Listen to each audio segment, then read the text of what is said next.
That was such a great episode. Why didn't more people listen? Sometimes I feel like, is this thing even on? Hi, my name is Neil Matthews. I too have been exactly what I just described. Wondering and wanting a second set of ears to hear my show. Well, that's when I came up with Podcast Insight Solutions, providing you insight and solutions into your show. Whether that be improving your interview style, improving your questions, getting the guests to really come alive, or maybe it's the audio. That's always a little shaky, or maybe it's the editing. I could get better at that. Well, that's where Podcast Insight Solutions comes in. I'd like to listen to your show, provide a second set of ears, and help you come up with solutions to those problem areas in your show. Right now, we're offering a free 30-minute consultation to take your show from meh to shining like a diamond. At Podcast Insight Solutions, we're transforming podcasts with expert insight. Book your consultation today.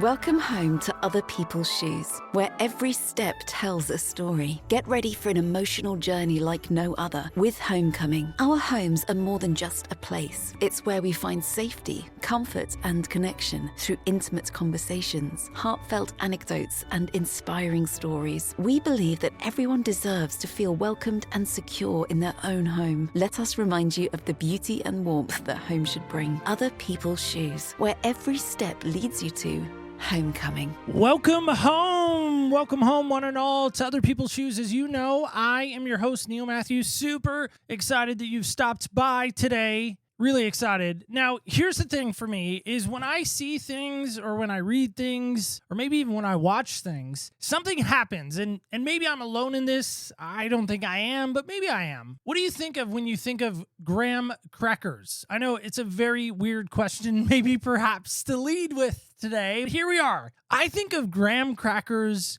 with marshmallow. I think of graham crackers and milk. By the way, have you not tried that yet? Where have you been? Why have you not? I also recently actually got a coffee drink from one of those amazing coffee stands. We have a ton of them here in Southern Oregon. I mean, we could throw a rock and probably hit one. They had this toasted marshmallow coffee drink. And I thought, oh my gosh, this is heavenly. This is heaven in my mouth. And when I think of graham, things like graham cracker, golden grams, big transition there. That's what comes to mind. So don't get distracted when I say this guy's name today. Help me welcome him in. He's from OHIO, which spells Ohio, which I know Oregon fans were not a fan of Ohio State right now. Hang with us. He's now in Texas because he's migrated down there so he can get one with his inner self to help him get creative. I need a place that I can go. I have some places in mind. Help me welcome in my new friend, John Graham. John, how are you today? Well, I'm warmer than I was in Ohio. Thank you. Now, whereabouts in Texas does the book creating process happen? I have a writing house in San Antonio because my roots go back to Texas. That's where I come to do my writing. I do a lot of Substack newsletter writing, my novel, of course. It's my hideaway. I call it my fortress of solitude. I may be here for 2 weeks and not talk to anybody just so I can get in touch with my inner self. The work I do in Ohio is with men coming out of prison. So that's a whole different level of interaction. This is my Sea of Galilee, I suppose you'd call it. I like all of the analogies. Now, again, I'm thinking of when I think of San Antonio, I think of the Alamo. Absolutely. There are those that defended the Alamo. Maybe you have the Alamo type fortress around you. You have all the people keeping you away. You mentioned David Crockett in the green room. I don't know was he at the Alamo? Was he not? I don't know that much about the Alamo clearly because I'm not a Texan. Well, for what it's worth, David Crockett was voted out of Congress by the people of Tennessee. He made an announcement. He says, as for the people of Tennessee, they can go to hell. I'm going to Texas. And of course, 3 weeks later, he's dead.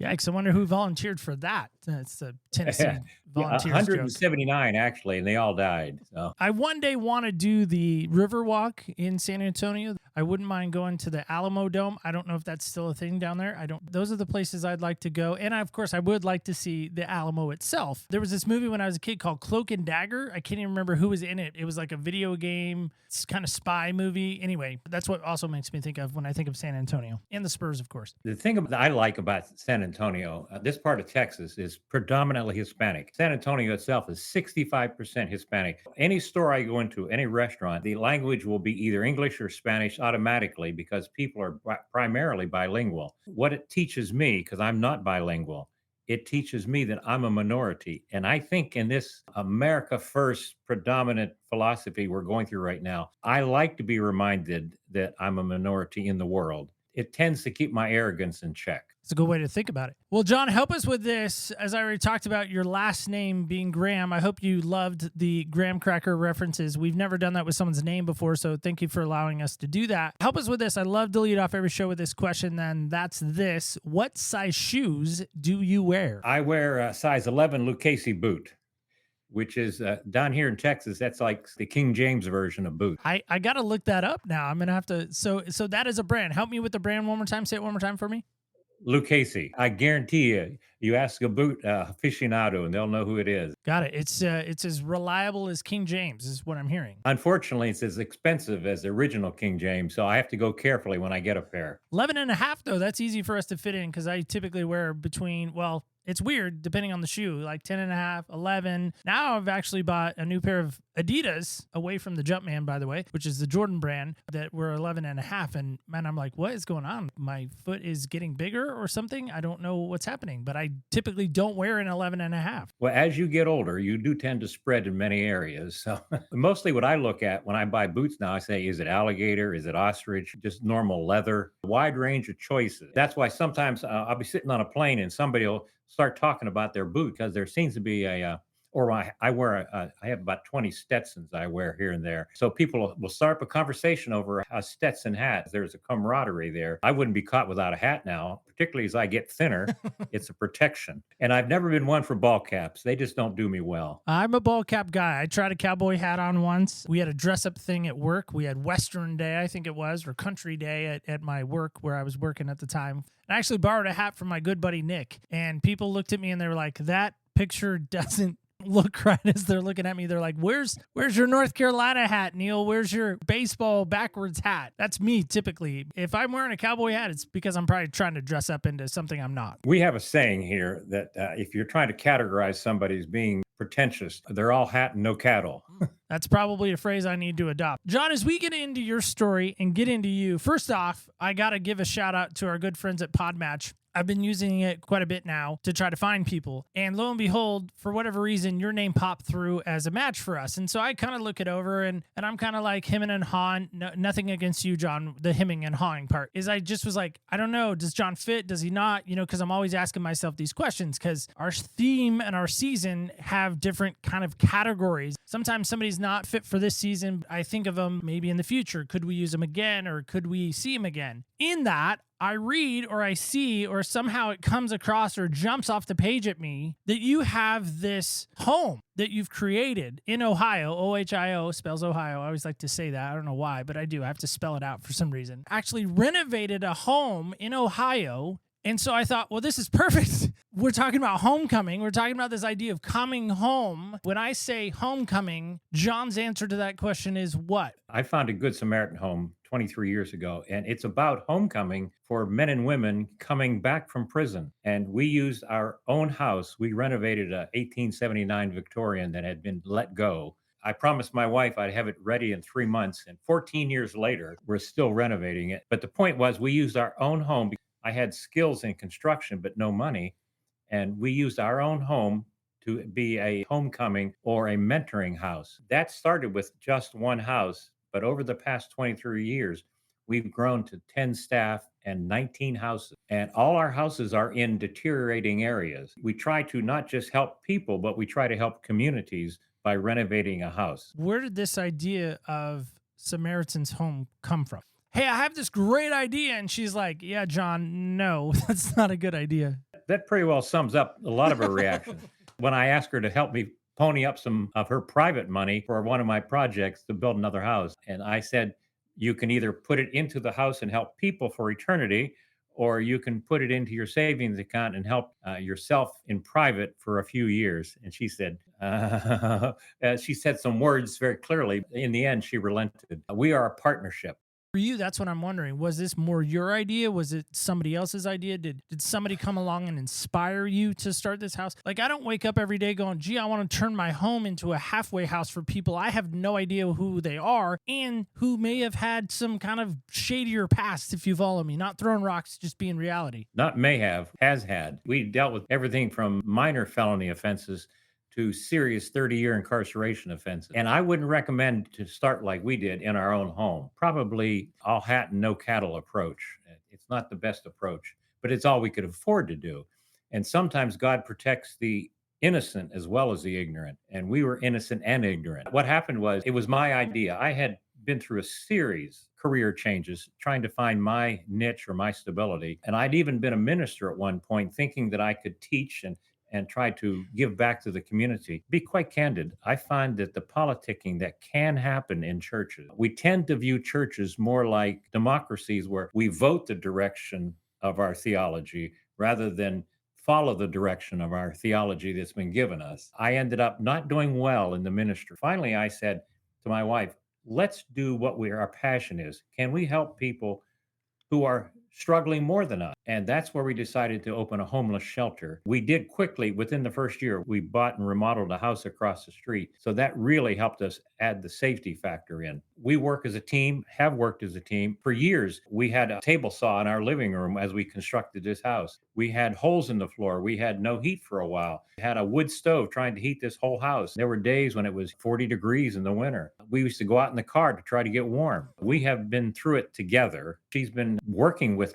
and not just as my wife, but as my business partner, principal partner in my staff for the past 23 years. And she's my best friend. That's the best. What's her name, if you don't mind sharing? Kathleen. So you and Kathleen think, okay, we're going to do this. Now, first off, as you're describing this house, having no heat, holes in the floor, table saw in the living room, going out to the car to get warm, all that sounds awful, by the way. No, thank you. I don't want to sign up for that. Looking back, it was. Also makes me think about that movie, It's a Wonderful Life. The house that they Interesting you move should say into in the movie, It's a Wonderful Life with Jimmy Stewart, they move into this house and it is so run down. And little by little, Wreck in the movie, I don't know how you haven't seen It's a Wonderful Life, but his wife, Mary, slowly over time remodels this house that they live in. And then they end up having 4 kids. It's always this idea of making a home. The whole premise of that show is he's giving people home. He's creating this community that is so anti the establishment, we'll call it, of Potter and the man that's trying to take over the whole town and all these other places. But that's what made me think about it, is the idea of giving somebody a home, that idea of giving somebody a room, that idea of giving somebody maybe even as simple as a bed. I think some of us take that for granted. That idea of, I have this nice, comfortable bed. I have this heat in my house. Oh my gosh, I have this roof over my head that's not leaking, that's not cold. I don't like to be cold. I don't know why I live in Oregon, because it really is cold all the time here sometimes.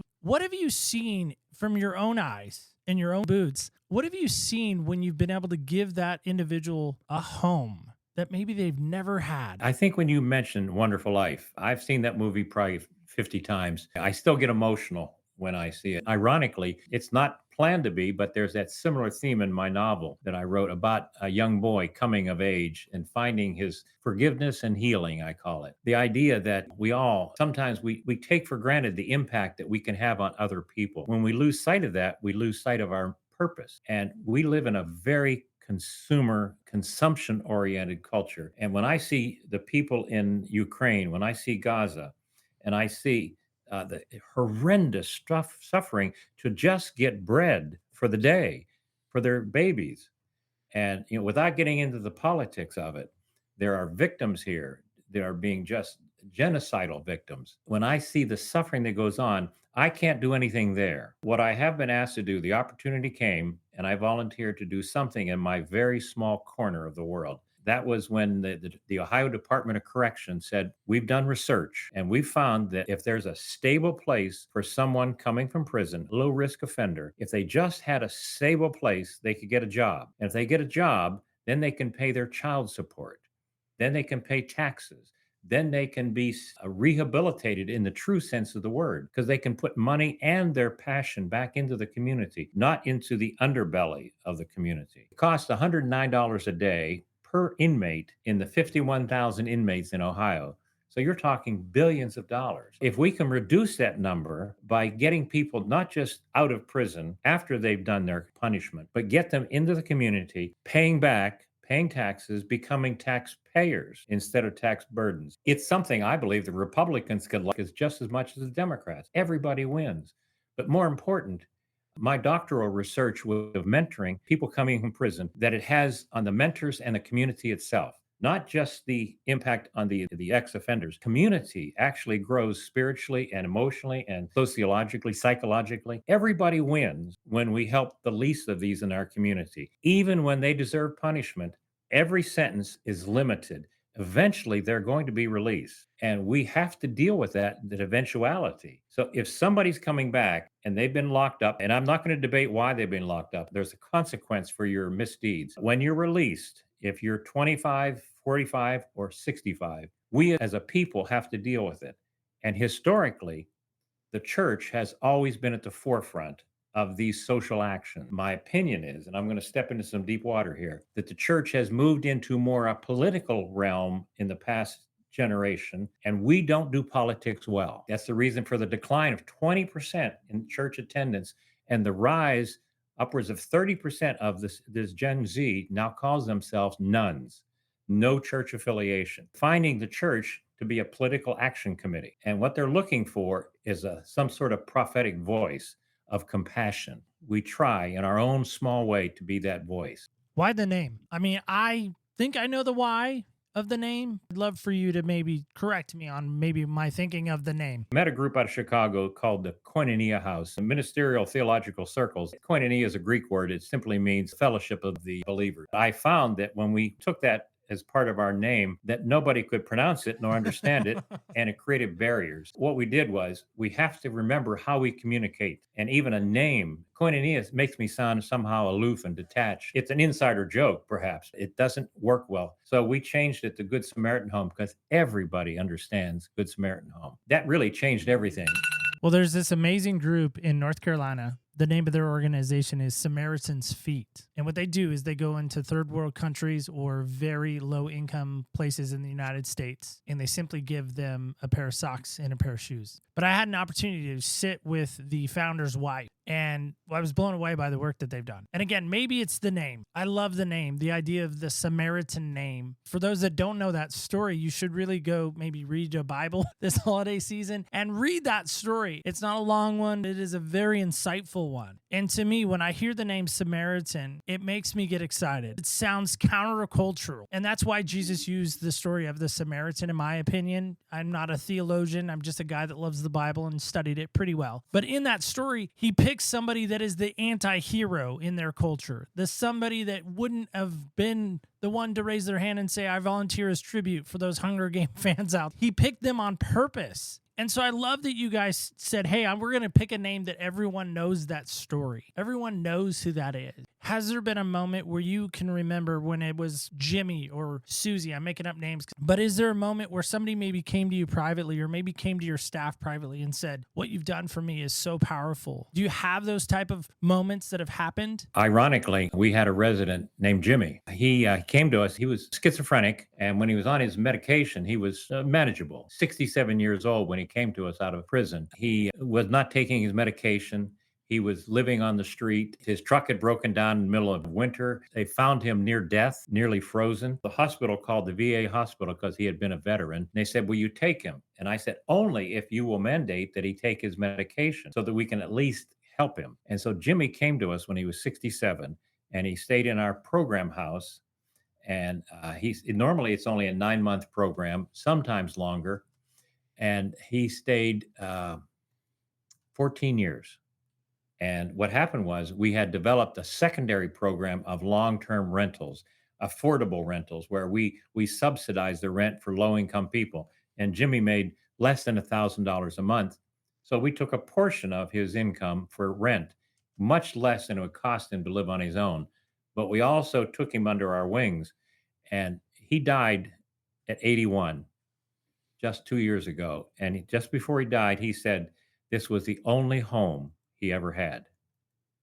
Now that to me, and Jimmy was Lazarus at the gate begging, and he was the one everybody ignored. because that's crazy Jimmy.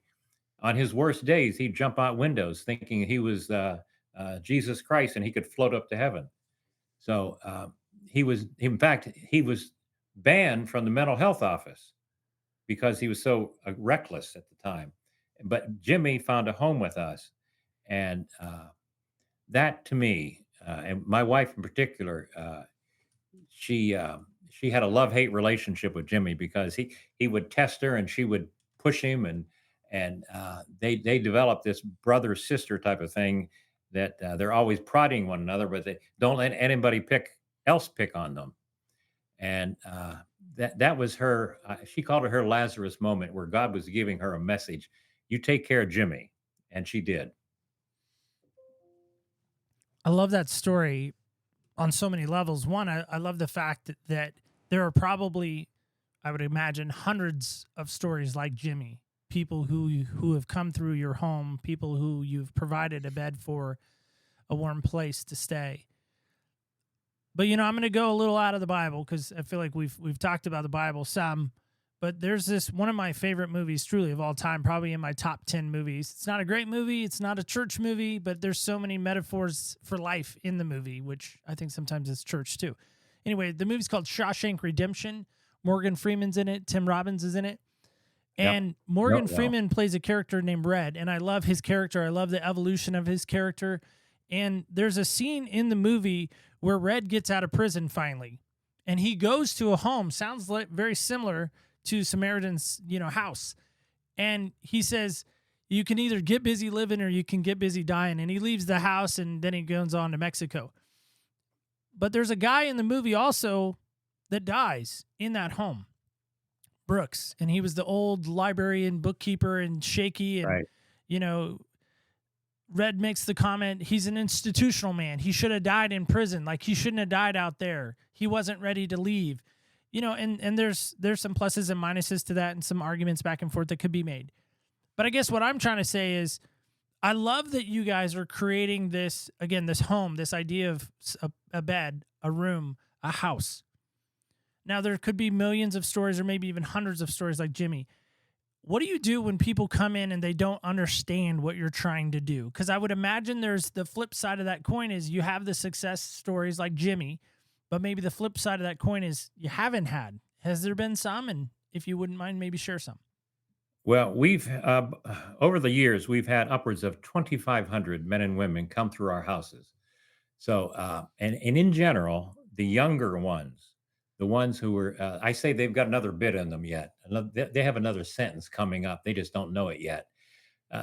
They're just not ready, and we can't help somebody who's not ready. So, what we've determined to do is we offer 90 days as our basic commitment to help you find stability. Now we extend that upwards of 6 months, 9 months, a year if it's needed. If you're trying to find a job, if you're cooperating with us, but we have guys who come in and they've had their mama take care of them, they had their girlfriend take care of them. They're stuck on the pronoun I. I want it now. And we can't help them because everything we do is about changing that to we. We want you to think in terms of other people, your roommate, your housemates, the people in the community, because you have spent your time in prison because you wanted I, and in community, it's all about we. We must share not just the benefits, but we have to share the cost. And that's what communities do. That's what families do. So we start by saying, we need you to make your bed every morning. We don't do your housekeeping because we're not your mamas.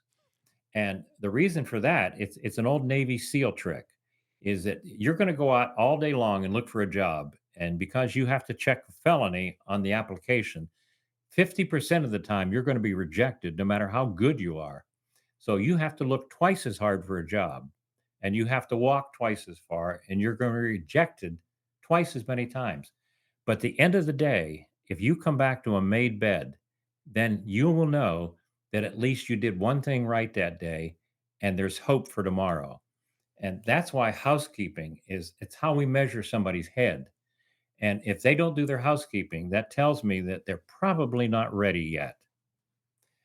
And I don't take it personally when they fail, because it's not that they failed.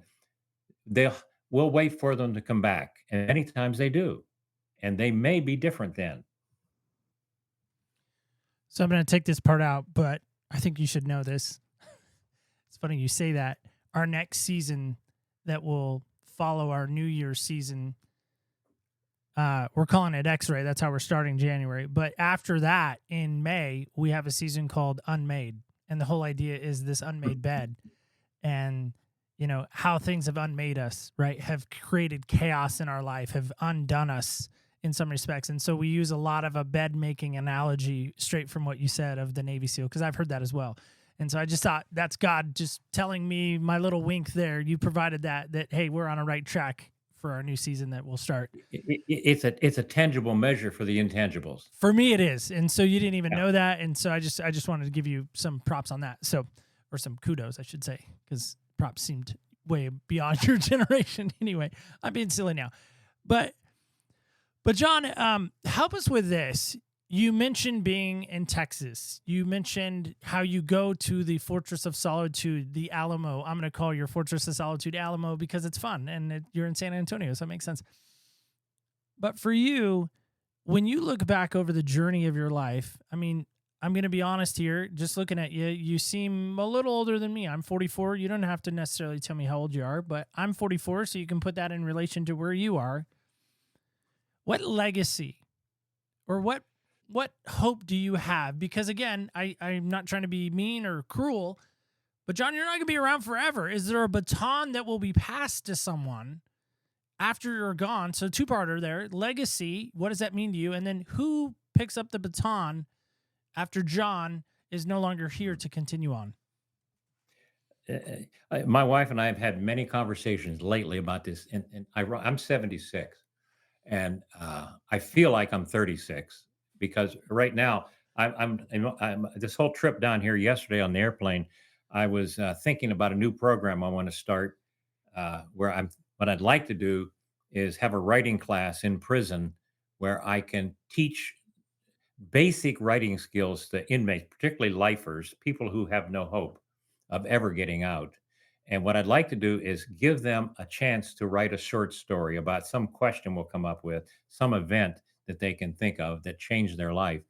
And the idea is, if you could tell somebody out there advice from your position of where you are in prison, what would you write? And that just so I'm thinking about another project at 76, that how I can maybe leave a legacy where other people can leave a mark.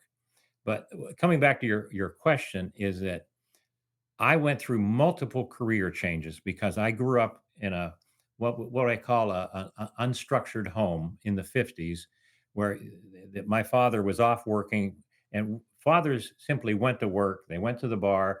They didn't talk. They weren't part of the family. And in my case, they were verbally abusive. And my mother was mentally weak, shall we say. So I grew up alone without a lot of the structures that many people may get today: how to study, where to go to school, how to get a job, how to even dress. I grew up on my own. So I spent 30 years traveling from state to state with my family, trying to find where I fit, going through all these careers. And at 53, I finally started Good Samaritan Home as a way to bring it all together. And when I turned 75, I published what I call uh, my magnum opus, my story about second chances. And that book was rejected. I worked on it 10 years to write it, and we rewrote it 24 times before it was finally to the point I felt like it was a good story. And it was rejected 200 times. And eventually, what I had to do was I found what I call a second chance outcast publisher named Don Quixote Press. And because they publish outcast stories from outsiders like me. And since that story came out last year, it's garnered 26 awards. And the idea is that the story of second chances will live beyond me, because I have two kids. I have four grandkids, and I can pass on a little bit of what I have to them. But if I can pass on this story about second chances, and if maybe a handful of the 2,500 men and women who have been through our house will attend my funeral and say, he made a difference, like Jimmy Stewart. He helped me have a better life in some way. Then I feel that my living has been more than just going to work and coming home and having a car in the driveway. It's not about what we own; it's about who we help.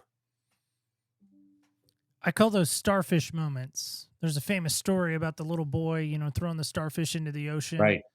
That's what I call those starfish moments. And I feel like that's what you're really trying to have every single day. But I wonder about this for you. If we can get a little below the surface, a dolphin dive, that's what dolphins do. They dive below the surface. I wonder if Samaritan's house comes out of a little bit of middle school John struggling with home life. I wonder if it comes out of that Genesis, that inner seed that was maybe deep down inside you, that maybe God put inside you. Not maybe, I think he did. That God put inside you. That when you got of age, or when you got some means or some funds or some whatever, you're like, nobody's ever going to have the home life I have. And now, listen, I'm not bashing your mom and dad. They probably were maybe broken people in some respects from what you're describing. But the idea of creating a home that somebody was broken that now can have a mulligan. I'm a big golfer and I love to golf. Mm. I love having a mulligan, right? That do-over, that second chance. Like, I botched that last shot. Give me another chance. Let me have a second chance. And I believe sometimes in life, grace comes into play there. Salvation is a big second chance moment for a lot of folks. Is that maybe a little bit why, again, Samaritan's house was created? One of the things we found in our conversations with our residents is virtually every one of them comes out of some degree of dysfunction in their home. And if the father was present, he was abusive. More than likely, he wasn't even there. And many times the mother is there, but overwhelmed or even addicted herself. I've had mothers and children doing drugs together. We have, they may have been raised by foster care or raised on the streets. So I can identify to a small degree what they're going through writ large. And that I have been homeless at one time. I know what it's like to look for a place that's out of the rain, to worry, where am I going to sleep tonight? To worry that it's October, what am I going to do this winter? And I was living in a truck and they repossessed my truck. So I understand that. And I'm dealing with people who have had my issues magnified. So I may not be able to save the world, but if I can just offer somebody a chance to turn around, even if they're 75 years old, you can still turn around like Jimmy did. And so what I'm hoping to do is just, I'm asked to do a cup of water. That's basically it. I'm giving a cup of cold water, and that maybe the best I can offer today is that, but I'm doing what I was asked to do. Have you ever allowed your imagination to run amok, as I say sometimes? And imagine if you ignored the call, if you ignored the prompting, if you ignored the persistence, the agony of what life would look like if you didn't start the house. I just read a story about it was happened years ago, but there was a fellow swimming. He was not a professional swimmer, but I think he was practicing to be an Olympic swimmer. But there was a bus that went into the lake, and a bus full of people went underwater, and he dove down into the water for 20 minutes, rescuing people, and he became world famous for what he did. And he damaged his lungs, and he spent years trying to recuperate. But he was so other centered and heroic. And I realized that heroic moments don't just happen. It happens in the little decisions that we make in the small areas. It's seeing somebody with a flat tire and stopping to help. It's on an airplane, it's lifting a suitcase to help somebody. Or it's simply sometimes you see a neighbor's yard and you know they can't mow it and you do it. That's the beginnings of heroism. And when we started Good Samaritan Home, we thought there would be a welcome because we were trying to help the community financially and emotionally. And there was terrific blowback. And there were petitions, there were threats, there was city hall meetings. I had police protection at one point. There was one fellow tried to stab me on the courthouse. So, and what it did, it took us years of lawsuits to actually win, not win the community, but at least win the right to be in the community. And what it taught me was that there are some things that you have to do simply because you've been asked to do it. And for us, it was simply standing at the Alamo. That's what it came down to. Uh, I didn't plan to do this. If I had a first choice, I wouldn't have done it. But now that we're here, we can't back down. And even if I die, and I think there's a biblical reference there, even if. I believe that's in the fiery furnace. Wasn't that Daniel and the others? They said, even if God does not rescue Yeah, us. Shadrach, Meshach, and Abednego. Yes, yes. And even if, and that's how I feel. What's the right thing? And you do the right thing. So being heroic sometimes is in the very, very small things, so that maybe we'll be called upon to dive down and rescue people on a bus who are drowning. First off, I love that. And I think anytime, being again a person of faith, anytime we step out in faith, anytime we step out of the boat, out of the comforts of the comfort zone, I think we're going to be met with the waves. We're going to be met with the hatred. We're going to be met with the 11 there standing there going, well, what are you doing, Peter? You know, we're going to be met with those naysayers. Haters are going to hate, as the young kids would say nowadays, right? But I love the idea that you guys persevered through that. Because again, anywhere along the way, you could have put your hand up and been like, I'm out, like I'm done. Your wife could have even said, listen, John, I think we're done. But I love the fact that you guys, again, there may have been those voices to say you're done, but you listen to the greater voice that says, no, I have so much more for you. Just keep going, just a little further. That's awesome. That's a great testimony. I think the best example ever, best thing we ever said was not with our words, but with a snowblower and with a paintbrush. We fixed up this old house that hadn't been touched in 50 years and made it look like the way it looked in 1879. And I milled my own lumber. I spent months on a ladder painting it. But in winter, this is the key. When the snows came, I took my snowblower and did our sidewalk, the neighbor's sidewalk, up and down the block without saying a word, because I was saying with my snowblower, I'm here to make the community just a little better. And eventually that message came through. But now those same people who used to wave at us with one finger now use all their fingers. They wave politely this time. That too is a great testimony. You know, I've been married 23 years. You probably don't know that, but I'm saying that for me. I've been married 23 years. And probably the most sobering moment came for me in my marriage when my wife said, don't tell me. Stop telling me. You're a great communicator. I don't want to hear it anymore. Don't tell me. Show me. And I think that's what I hear in your statement there. Your community was like, listen, we don't care what you're going to do. Stop telling us about it. We don't care. Like, we don't want it. We're done. Like, we don't want it. And you're like, okay, cool. I'm not going to say anything anymore. I'm just going to do it.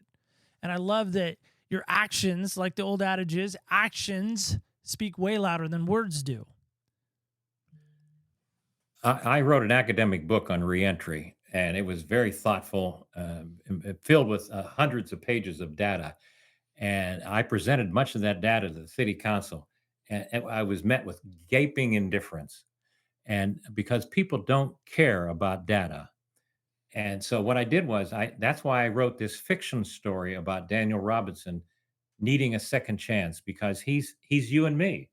He's everybody who's grown up in a home where they just weren't given the tools and they spend their life struggling, looking for forgiveness, looking for love. And today that story has generated hundreds and hundreds of reader feedbacks saying that I identified with Daniel. I felt Daniel. I cried with Daniel. And that to me is how we communicate. You're doing it right now. You're communicating on a podcast in a conversation but it's conveying some very deep thoughts on many of your subjects that you could never do without this informal setting. Well, and maybe that's why I still get up every day and want to do it.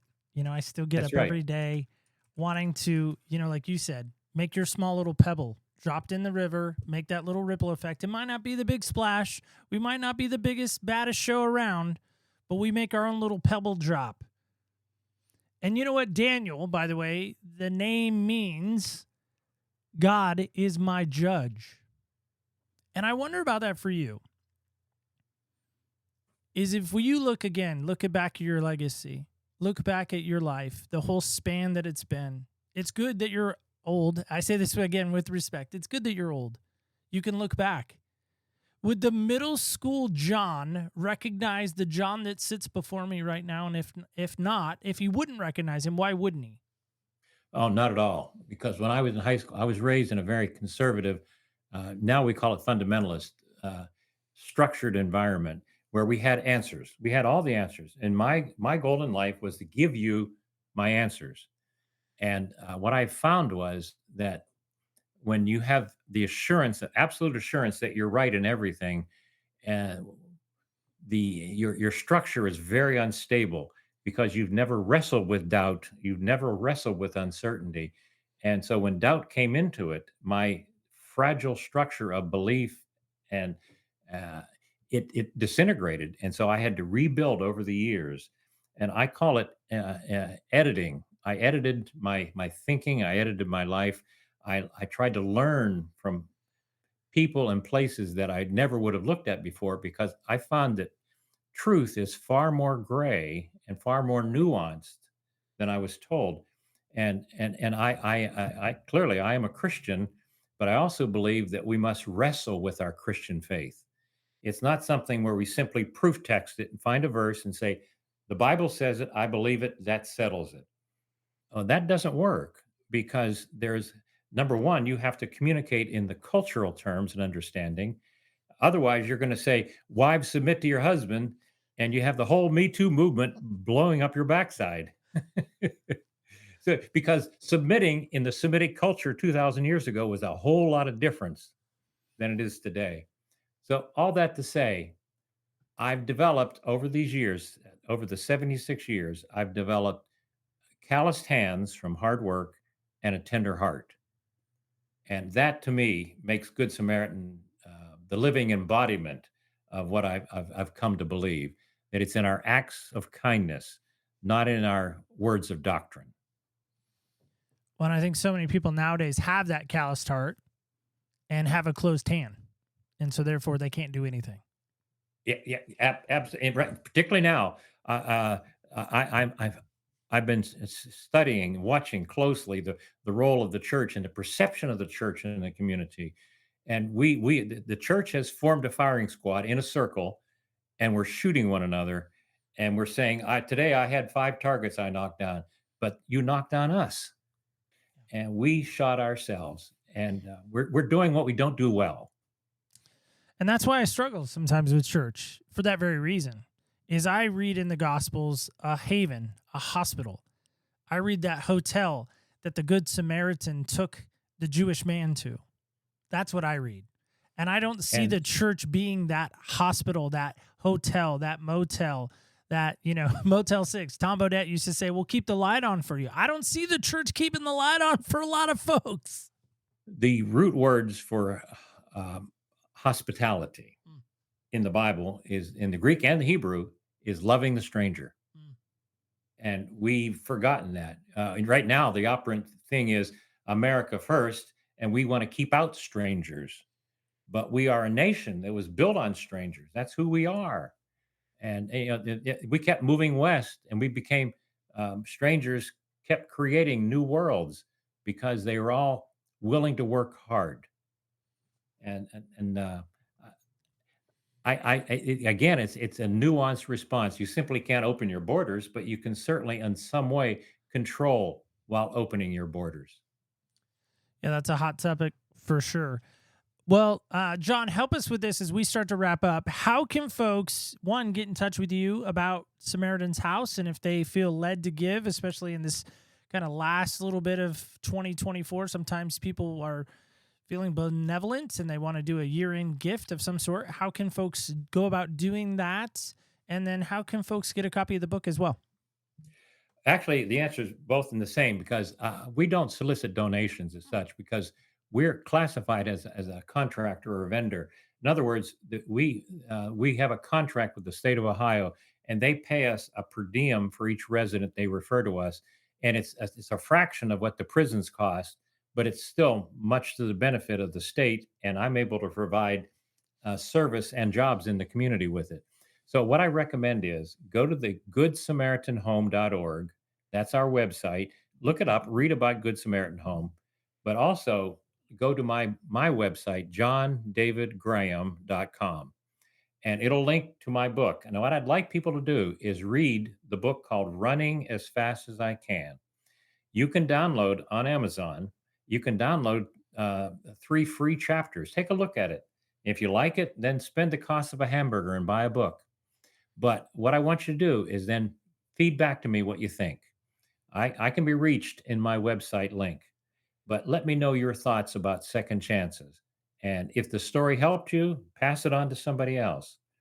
And the idea is that the community speaks in stories. So I tried to convey a story of second chances, and maybe this story will make a difference beyond the 2,500 men and women we've helped. I love that. And we will definitely link that website to our show notes. And so make it easy for folks to find you and all that. All right, John. Well, it's my favorite time of the show. It's where we play the fastest growing game in the podcast community. And so here it is. It's called Heal Hustle. That's the name of our game. And Zach's going to tell you more about that. Here's Zach. It's now that time in the show to play the fastest growing game in the podcast world. We call it Heal Hustle. Today our guest will try to answer all 6 of these questions in 60 seconds or less to win an Amazon gift card. Amazon not responsible for this commercial spot, nor did they pay to let us use their name. Audience, feel free to play at home. Are you ready? Let's put 60 seconds on that clock. Ready, set, hustle! The game begins in 3, 2, 1. All right, 60 seconds, John. Here you go. One person you would trade places with for a week. I would love to be part of Dr. King's marches in the 60s. I was too young. I missed that. I would love to be part of that. That's a way back. Guilty pleasure. Mint chip ice cream. I shouldn't eat it, but I love it. Nice. Best compliment you ever received. I just got an award for the best fiction novel of the year last week, and that made my entire month. Worst piece of advice ever. You can eat that. It won't hurt you. Nice. What is something that you wish you were better at? I wish I could speak Spanish and play the flute. Nice. It's a great combination. What never fails to make you laugh? Hurry. Oh, sometimes I'll tell myself a joke and laugh at it without telling anybody what it means. Then it's even funnier. You did it, John. Great job. That was a fast 60 seconds. I've tried to read faster for people. I got some feedback. There was somebody who was like, "You don't read the questions fast enough. You're killing the person's time." I was like, "Okay, fine. We'll read faster." Well, I feel like I was on Steve Harvey's here. So we stole those from Larry King. I was on Instagram one day, and he was interviewing Cat Williams. He struggled with these questions. I thought, this is great. I hope people struggle with them. And some people have, because the music is so intense. They're like, and the urgency and all that. So anyway. I was afraid I was going to blank out because I like to work slower. I kind of had that feeling a little bit about you, just saying. Well, John, I just want to say on behalf of all of us here at Other People's Shoes, thank you so much for joining us. We really appreciate what you shared, what you gave, and just all the best success for you and your team in Ohio. Wish you success in your riding there in San Antonio. Just want to say thank you again and acknowledge for you being here and love what you shared and love your heart. But for what it's worth, Other People's Shoes is probably our motto without saying it. Everything we do is about feeling the other guy's shoes. Well, I mean, I'm not saying our name's trademarked or anything, but, maybe in like an acknowledgement, if you write another book, you could say, this amazing show in Oregon, Neil Matthews, Other People's Shoes. Yeah, I don't know. It's fine. You don't have to. Yeah, but I think Ohio State would have a hard time me acknowledging Oregon. Fine. Okay. You had to bring up the Buckeyes. Thanks again, John. We really appreciate you. Hey, thanks a lot. Appreciate it. I really enjoyed it. Thank you, brother. All right, guys and gals, kids and campers alike, that is it. That is all. We are in the final home stretch. This is always the sad part of the season for me. I know some of you don't get it. It really is sad. After today's episode, we have really one episode next week, and then we have our Christmas episode, which, by the way, I cannot wait for you to unwrap. Yes, I intentionally said unwrap. It's going to be great. Garrett's going to stop by. We have a lot of stuff planned. Next week's going to be great, too. We're going to North Carolina. I'm just forewarning you. But let's go back to John for a second. I know some of you might think it was a little nutty. That's an Ohio reference. But think about it. Could you really invite somebody into your home and welcome them in knowing their past was a little bit sketchy, was a little bit shady, was a little bit checkered? Could you do that? When's the last time you were in line for coffee and you paid for the person behind you? When's the last time you saw maybe a single mom at a table with her kids and you said, hey, waitress, that's on me. I'll take care of that. This holiday season, I'm going to ask you, what can you do to get into somebody else's shoes and to give them maybe the gift that they'll never know about? The secret gift. I'm going to put you on mission. Be our secret agents of change today. Can you do that? If you do that, if I challenge you in that and you do that, let me know. I'd love for you to let me know. And maybe I'll even use it in our show. Remember, when you walk in other people's shoes, you really do get a different perspective on life. I want to thank you so much for listening. Merry Christmas to you. And we'll see you right back next week as we walk in other people's shoes.